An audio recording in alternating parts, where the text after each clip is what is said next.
Les secrets de l'esprit millionnaire. Maîtriser le jeu intérieur de la richesse. Avez-vous déjà réfléchi aux facteurs qui permettent à certaines personnes d'accumuler des richesses apparemment sans effort, alors que d'autres semblent en proie à de perpétuelles difficultés financières? Est-ce dû à l'éducation qu'ils ont reçue, à leur intelligence, aux compétences qu'ils possèdent, aux habitudes qu'ils conservent ou aux décisions qu'ils ont prises concernant leur vie professionnelle? Selon T. Harv Eker, la réponse n'est rien de tout cela. C'est ce qu'il croit.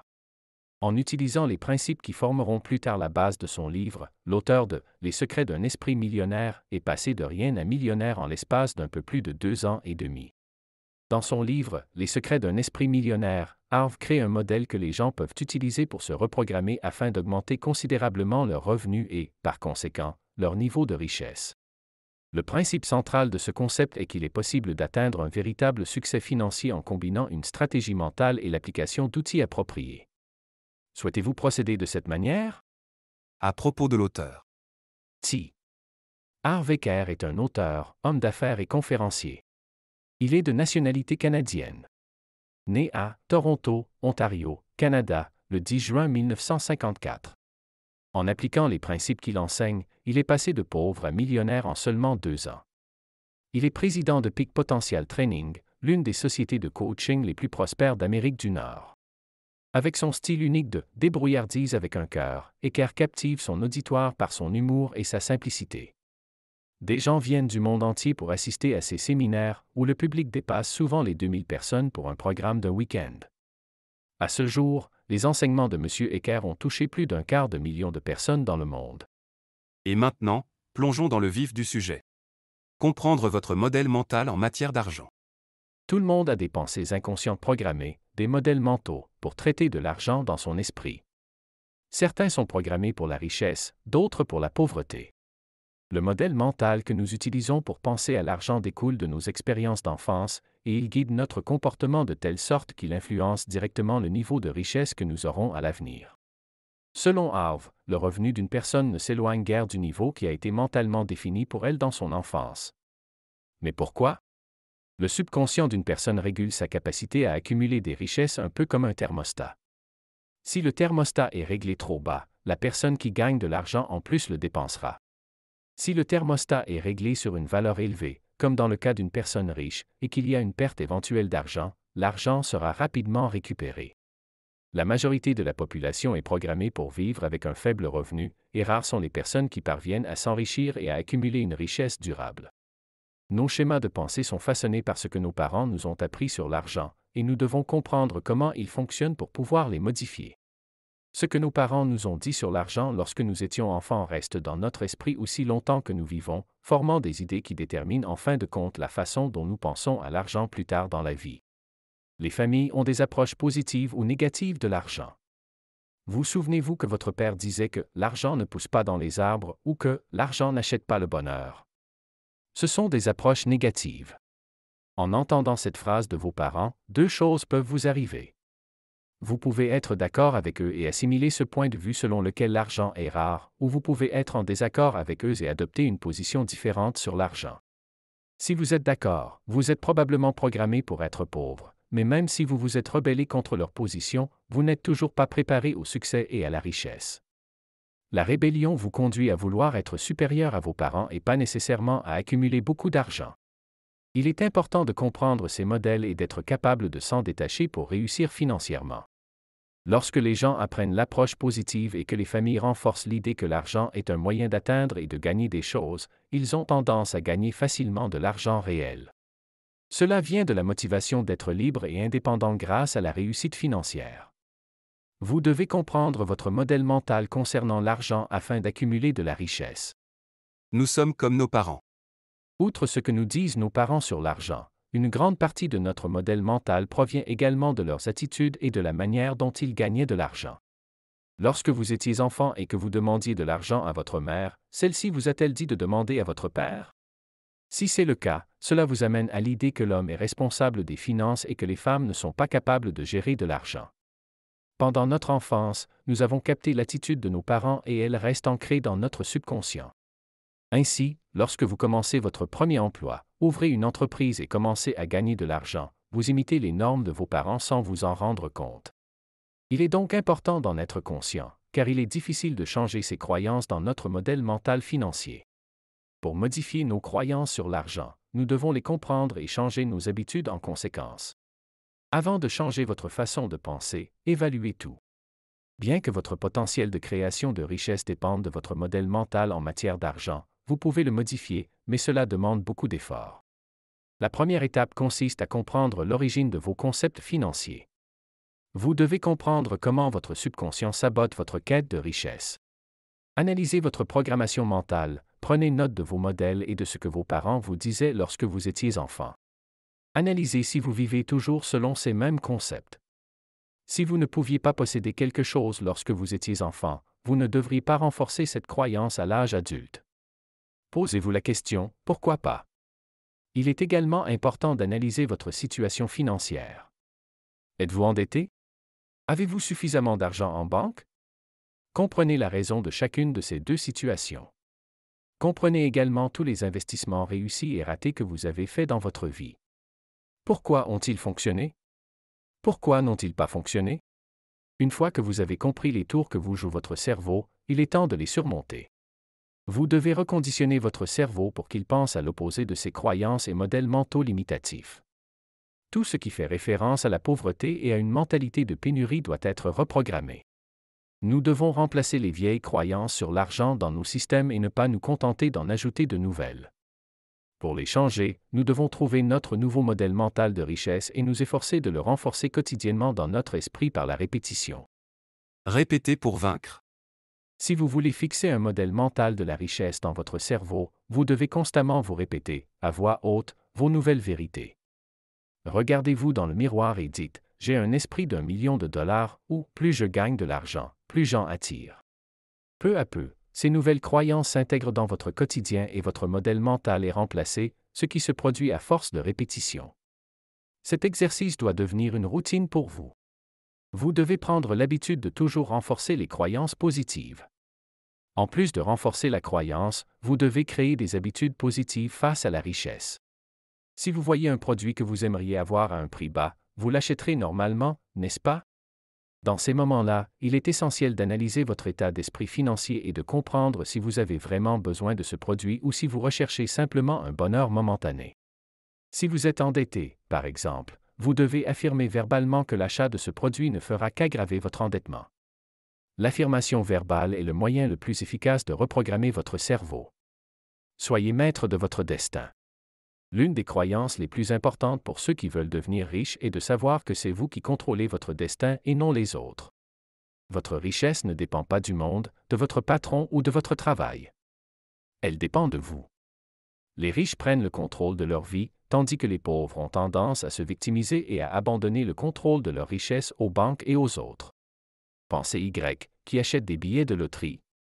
Les pauvres, bien sûr. Les riches savent que l'argent qu'ils contrôlent est un bien meilleur investissement que d'être à la merci de la chance. Tant que vous ne vous rendrez pas compte que c'est vous qui décidez de votre réussite financière, rien ne changera et vous resterez pauvre. Pour éradiquer les pensées victimaires, vous devez dresser la liste de toutes vos dépenses et de tous vos investissements qui n'ont pas donné de bons résultats et comprendre pourquoi ils n'en ont pas donné. Achetez-vous trop? Vous faites de mauvais choix? Au lieu de vous plaindre, concentrez-vous sur ce que vous pouvez changer. Arrêtez de faire de nouveaux achats. Choisissez vos investissements avec plus de discernement. Soyez positif. Les pauvres pensent que le fait d'être riche vous empêche d'être une bonne personne. Dans leur modèle mental, les riches ont eu de la chance et ne sont pas de bonnes personnes, honnêtes et travailleuses. Il s'agit là d'une croyance extrêmement restrictive en ce qui concerne l'argent. Les personnes qui pensent ainsi ont peur de devenir riches. Ils pensent que la richesse leur attirera la disgrâce, leur enlèvera des amitiés et fera d'eux de mauvaises personnes. Quiconque voit ces obstacles dans la richesse est condamné à ne pas devenir riche. Ces personnes se ferment à la possibilité de s'enrichir. Pour vraiment accumuler de la richesse, vous devez surmonter toutes sortes de croyances limitatives à propos de l'argent. Les riches ne sont pas de mauvaises personnes. Ils considèrent simplement l'argent différemment. Ils sont prêts à saisir les opportunités et à prendre des risques qui offrent un potentiel de rendement élevé. Pour devenir vraiment riche, il faut connaître les riches, les aimer sincèrement et les admirer. Toute personne qui envie les riches ou s'en méfie aura du mal à avoir une vision positive de l'argent. En outre, les riches peuvent être d'excellents conseillers pour vous aider à vous entendre au début, car après tout, ils ont déjà atteint ce que vous désirez. Consacrez-vous à votre tâche. Pour devenir riche, il faut vraiment le vouloir. Il ne suffit pas d'en rêver, il faut le désirer avec intensité et agir en ce sens. Cela signifie se sacrifier, travailler dur pendant de longues heures et rester concentré à tout moment. La vraie richesse exige un véritable engagement. Vous devez également vous mettre au défi de grandir et d'évoluer. Il est essentiel d'étudier les finances, de lire sur les investissements et de comprendre comment les riches sont devenus riches. Après tout, plus vous connaîtrez le monde de l'argent, plus il vous sera facile de devenir une personne riche. Votre engagement peut passer par une nouvelle entreprise, un nouveau partenariat, mais il est important que vous fassiez le premier pas. Oui, la chance peut arriver, mais si vous ne commencez rien et n'essayez pas, vous ne serez jamais vraiment riche. Choisissez un domaine à explorer avec passion et curiosité. Vous pouvez commencer en bas de l'échelle, quel que soit votre rang. Entrez dans l'industrie, comprenez comment elle fonctionne, tirez en des leçons pour trouver les meilleures opportunités. Visez haut. Si vous voulez devenir riche, vous devez vous fixer des objectifs ambitieux. Alors que les pauvres veulent payer leurs factures, les millionnaires veulent devenir milliardaires. Ces désirs se matérialisent dans les résultats de ces personnes, il est donc essentiel de voir grand. Si vous voulez créer une entreprise, pensez à quelque chose qui ait un impact sur des milliers, des millions ou des milliards de personnes. De même, si vous voulez créer une entreprise qui vous rendra riche, choisissez-en une qui ne dépend pas de votre temps et de vos services. Si vous êtes médecin, par exemple, vous ne pouvez vous occuper que d'un nombre fixe de patients par jour. Vous avez besoin d'un projet à la mesure de votre rêve pour pouvoir l'atteindre. Si vous gagnez de l'argent en échange de votre temps, vous êtes en difficulté car le temps est une ressource rare. Au lieu d'être médecin, dans ce cas, la meilleure façon de penser serait de mettre en place un réseau de cliniques pour servir des milliers de personnes, et pas seulement des dizaines. Prendre l'argent au sérieux. Il ne suffit pas de gagner de l'argent pour devenir vraiment riche. Il faut l'accumuler, ce qui demande de la discipline et de l'intelligence. Un gros salaire ne vous apportera pas la richesse en soi. Vous devez apprendre à le gérer avec sagesse. Nombreux sont ceux qui considèrent leur richesse uniquement en fonction de ce qu'ils gagnent au cours d'un mois donné. La bonne façon de mesurer votre richesse réelle est d'analyser votre valeur nette, c'est-à-dire la valeur de tout ce que vous possédez. C'est ce patrimoine qu'il faut s'efforcer de faire fructifier en permanence. Pour ce faire, vous avez besoin d'un plan financier à long terme qui recherche l'équilibre entre les revenus, les dépenses, les investissements et les réserves. Si vous avez du mal à en établir un, n'hésitez pas à faire appel à un conseiller financier pour vous aider à élaborer ce plan. Un autre point important est de disposer d'une source de revenus passifs, c'est-à-dire de canaux de revenus qui génèrent des gains constants, indépendamment de votre travail. Ces gains peuvent provenir de placements en actions, de fonds communs de placement ou même de loyers. Pour être riche, vous devez savoir comment faire travailler votre argent pour vous, toujours de manière stratégique. T. Harv Eker recommande notamment d'avoir différents comptes bancaires. L'idéal est d'en avoir un pour les investissements et d'y placer 10% de tous vos revenus. Transformez votre capital en source de gains passifs. Un autre point important est de ne dépenser que 50% de vos frais généraux et de réserver 10% de votre argent au luxe et au plaisir que vous rêvez d'atteindre. Veillez à ce que votre coût de la vie soit minimal et ne gaspillez jamais d'argent. Si vous gaspillez votre argent dans des achats qui vous apportent une gratification immédiate, vous ne vous enrichirez pas. Il faut savoir se priver de cette prime et se concentrer sur les gains à long terme et la croissance des capitaux propres. Gardez une bonne estime de soi. Pour devenir riche, vous devez vous estimer et savoir à quel point vous méritez ce que vous avez gagné. Les pauvres ont tendance à ne pas croire en eux, ce qui aggrave encore la pauvreté. Lorsque vous connaissez votre véritable valeur, vous savez comment vous promouvoir vos idées et votre entreprise. En plus de connaître votre valeur, vous devez être capable de diriger. En tant que leader, vous devez trouver des adeptes et vous ne réussirez que si vous croyez en vos idées et si vous savez les vendre. Pour découvrir sa valeur et la vendre à d'autres personnes, il faut découvrir ses points forts et les utiliser à son avantage dans tout ce que l'on fait. Pour se sentir appartenir au monde des riches et accroître son estime de soi, il faut s'entourer de richesses. Fréquenter les mêmes lieux que les riches et s'en estimer digne est essentiel. Vous rêvez toujours d'aller dans un restaurant cher? Utilisez les 10% de vos revenus que vous réservez à cet effet. Inscrivez-vous au country club de votre ville. Ressentez la vie des riches pour développer votre amour-propre, car si vous ne croyez pas en votre vraie valeur, vous ne pourrez guère la communiquer et la faire croire aux autres. Ainsi, nous concluons le résumé du livre de T. Harv Eker, Les secrets d'un esprit millionnaire. Si vous avez aimé cette vidéo, merci de la partager avec d'autres et de nous donner un pouce vers le haut. N'hésitez pas à laisser vos questions, vos compliments, etc. dans la section des commentaires. Pensez à vous abonner à la chaîne si vous êtes nouveau et que vous souhaitez voir plus de contenu comme celui-ci. Vous pourrez également découvrir d'autres types de formats sur notre chaîne. Pour finir, nous vous souhaitons le meilleur pour l'avenir, et si Dieu le veut, nous vous verrons dans la prochaine vidéo.